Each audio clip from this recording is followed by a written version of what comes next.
आवाज़ बुलंद कर सलवात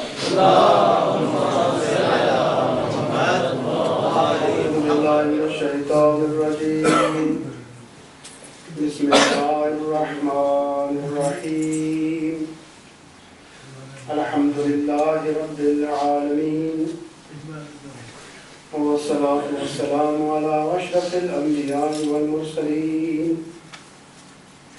मुहम्मदिन व आलिहि तय्यबीन अत्ताहिरीन अल मासूमीन वल्लअनु अला आदाइहिम अजमईन मिन अदावतिहिम इला क़ियाम यौमिद्दीन अम्मा बअद फ़क़द क़ाल अल्लाह सुब्हानहु व तआला फ़ी किताबिहिल मजीद वल फ़ुरक़ानिल हमीद बिस्मिल्लाहिर्रहमानिर्रहीम ومن يعظم شعائر الله فإنها من تقوى القلوب صدق الله العلي العظيم وصدق رسوله النبي الأمين الكريم السلام عليك يا أبا عبد الله وعلى الأرواح التي هلت بفنائك عليك مني سلام الله أبدا ما بقيت وبقي الليل والنهار ولا جعله الله آخر العهد مني لزياراتكم السلام على الحسين وعلى علي بن الحسين وعلى أولاد الحسين وعلى أصحاب الحسين لا سيما أبا الفضل العباس وعلي الأكبر صلوات اللهم صل على محمد وآل محمد. Today I have only a few minutes, and in these few minutes I will try to deliver as much as I can, and inshallah continue tomorrow. There are a few points from yesterday which I want to continue with, and for the past 3 days we have been looking at the concept of crying in Shiaism. There is no other religion that I know of that regards crying as, I'll use both words. There is no other religion in the world that I know of which regards crying as a devotional act, meaning a worship, ibadah. Buka, crying, as ibadah. However, in Christianity, there are some monks who practice, it's called self-mortification. You actually physically inflict pain on yourselves to wash away your sins. And this is done amongst the monks of Christianity. However, I have not come across that they use the form of crying in this act. It's something you actually physically create pain. And some people have compared this act in Christianity with the same act in Shiaism of Qama, of Sanjirism. However, there is a difference, and I'm not going to talk about that difference today, inshallah. Over the following days, I will also look at the Qama concept as well. However, I said crying creates something within us. And Imam Hussain Islam taught us Imam Hussain Islam taught us how to die. And the doctors will tell you how we die. There's a difference. There's a difference. How to die and how we die. They can tell you how we die. They can tell you our ailments. They can tell you how long you have to live. They'll tell you you have organ failure. They're telling you how you're going to die. But Imam Hussain Islam has taught us how we die. How to die. In the sense that he has transcended all pain. And what I'm going to give you today is a window of opportunity. Brother Wasim was talking about that we should do this and we should do that. And I tell you, you're not going to do it. That is how humans generally react. You're not going to do it. You need something to initiate that. You need something to push you to do that. And that is called the window of opportunity.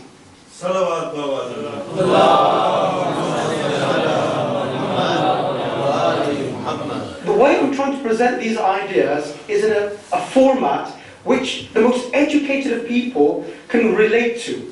They're to do with modern sciences. It's called the window of opportunity. And Imam Hussain al-Islam, this crying that we have in remembering Imam Hussain al-Islam, when you are crying, when you're listening to Masad, that gives you something. I'll give you one example. This is in 2010. I think this was the Arba'in Julus in Karachi. And a bomb blast had taken place. Many people were killed in this procession, Shia procession.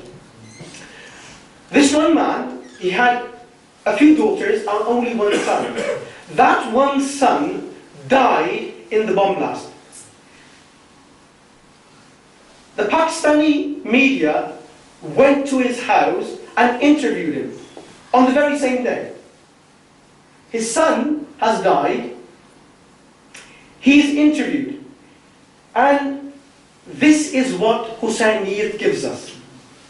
He said, if I had 10 more sons, like the son who died, I would sacrifice those sons for Imam Hussain al-Islam.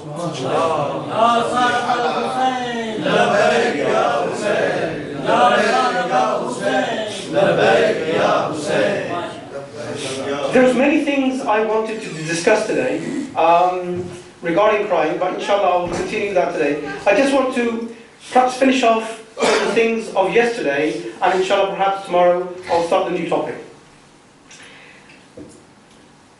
This Azadari is something which has come down to us through 14 centuries.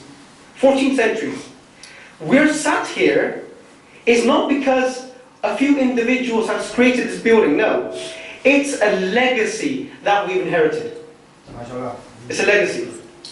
And when we remember Imam Hussain al-Islam, when we cry for Imam Hussain al-Islam, that is the window of opportunity.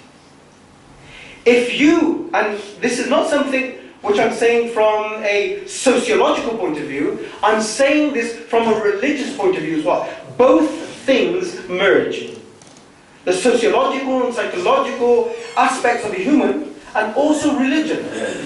When we talk about the window of opportunity, that means when you are crying, you make the niyyah when you are crying. Let me just repeat that again. You missed it. When you are crying, whilst you are crying, then make the intention. Then make the intention that I will do something for the school. I will do something for myself, and to improve myself. That is called the window of opportunity. And basically, it's translated as making a niyyah. Dua. You're making a dua. And they say, ulama, and in the books, that when you are crying, that is the best time. That is the best time to make the dua. So you have the sociological, psychological perspective, and also the religious perspective. The window of opportunity is given to you by Allah subhanahu wa ta'ala. Make your niyyah. Whatever you want to do whilst your eyes are still watering in remembering Imam Hussain al-Islam. And I said these tears are not meaning tears. They have weight. They are heavy in the eyes of Allah subhanahu wa ta'ala. I also said yesterday that the Prophet sallallahu alaihi wasallam,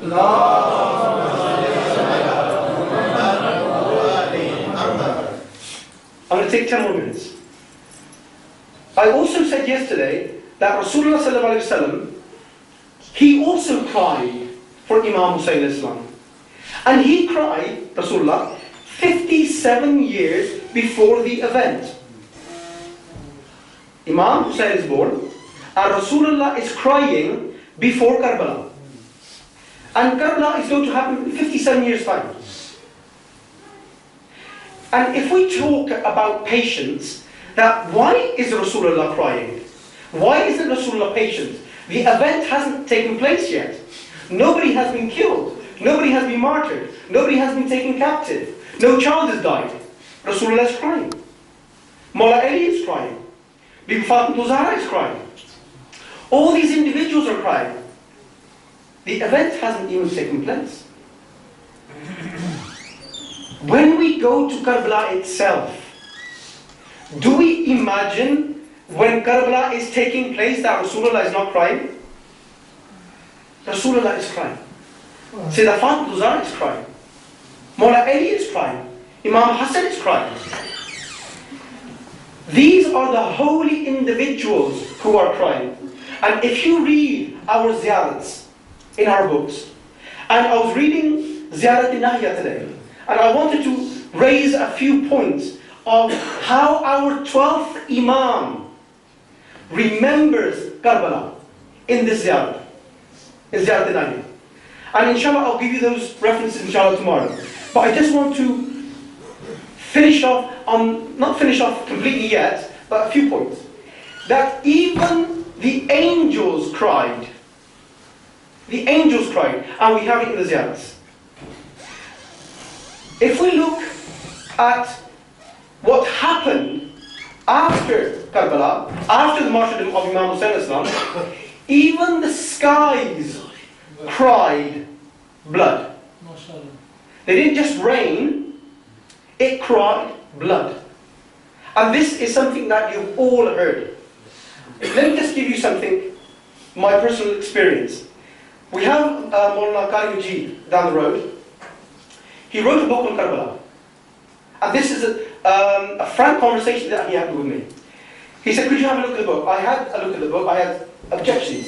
I raised my objections, but it was his book. He could either accept them or either reject them before he published it. He also said in that book that the Shias say that it rained blood on Yom Ashura. He comes back to me a year later. He said, Manzoor, you know, I said in my book that the Shia say it rained blood, and it actually didn't rain blood. This is an exaggeration, mubalagha. He said, I have checked with our Sunni ulama, and they also agree it did rain blood. And he said, next edition, I'm going to amend this. My question is, how does rain get into the skies? There's a process. There's a process of evaporation and the clouds. But how did the blood get into the skies for it to come down? What was the process in place for it to rain blood? Allah, we know, makes rainfall. So Allah also made the blood fall. MashaAllah. Allah also made the blood fall. Ya Sarat al-Hussain, Labbaik ya Hussain. Ya Sarat al-Hussain, Labbaik ya Hussain. Labbaik ya Hussain. Another important, I'm going to now, just for tomorrow, give you some references from Ziyarat Nahya and what the Imam has said. But my final point for today is this. Many of you have been born in this country. These symbols that you see around us, the banners, the alam, and in the other room, in the ladies' room, you have the alams, you have the banners, you have the taziyah. Some people object. They say this is like Hindu worship, like the Christians, their symbols. Let me just shed some light on this and conclude. In social psychology, there is a chapter, it's called semiotics. Dr. Ian Williams, one of my teachers, he actually did a PhD on semiotics. These are symbols. The effect of symbols on the human brain. There is one terminology. Each subject has a terminology. And they use this terminology, which was called non-verbal language. Let me just explain that. It's called non-verbal language. And I was trying to put the equivalent into Arabic. And I thought, kalam ghayru natiqin. Meaning it's a kalam which is unspoken. Do you understand that? Non-verbal language. Kalam ghayru natiqin. It's a kalam which does not speak. It's a symbol which is our identity. Every religion, every faith, every nation, every football club has a symbol. And the football spectators, they worship that symbol. A spectator, to him, the color of his football team is his symbol. He identifies himself with that symbol. So the human mind is actually universal, the way it looks at things and the way it senses things. We have 5 senses. These senses are to our eyes. They are having an effect, because even our youngsters know that they see some of our elderly, younger people going and kissing this symbol. They do not know the significance of this, but they do know it means something. It means something. They might not know, but we know. We have to revere these symbols, because why? It has become a part of our identity over the centuries.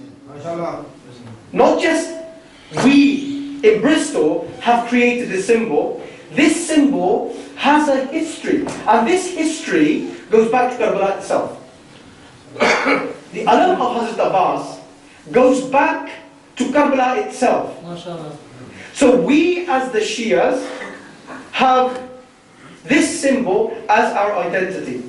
And all religions have a symbol of identity. The Christians, we talked about having the cross, the fish, and other things. The Jews having their Star of David.